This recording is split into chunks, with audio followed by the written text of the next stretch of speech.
আজ জাতি Russell viper সাপ নিয়ে ব্যস্ত, অথচ রাসেল ভাইপার থেকেও ভয়ঙ্কর হচ্ছে ভারতের সাথে বাংলাদেশের রেল চুক্তি।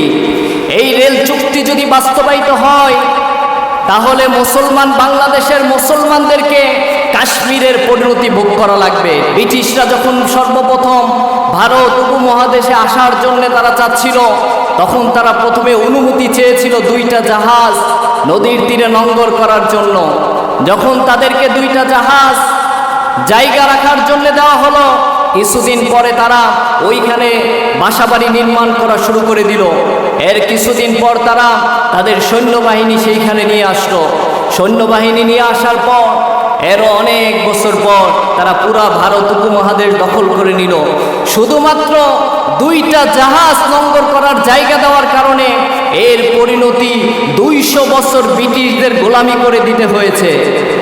আজও বাংলাদেশ সেই একই পথে হেঁটে যাচ্ছে। বাংলাদেশের বুক চিরে যদি ভারতের 800 কিলোমিটারের রাস্তা যদি দেওয়া হয়, কিছুদিন পরে এই রেলগাড়ি দিয়ে সৈন্যবাহিনী এনে বাংলাদেশকে দ্বিখণ্ডিত করার চেষ্টা চালাবে।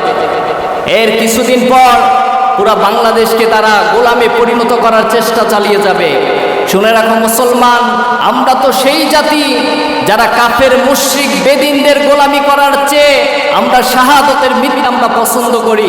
আজ যেন মরহুম আল্লামা দেলোয়ার হোসেন সাঈদীর সেই কথাটাই বাস্তবায়িত হয়েছে। তিনি বলেছিলেন, বাংলাদেশের ভাগ্য আকাশে উত্তর গগনে কালো মেঘ জমা হয়েছে, ঝড়ের পূর্ব আভাস লক্ষ্য করছি। যদি বাংলাদেশের মুসলমানরা তা মোকাবেলা করতে সক্ষমভাবে না পারে, তাহলে এমন গাঢ় কালো অমাবস্যার রাত আসবে যেটার শুভে সাদিক হওয়া অসম্ভব।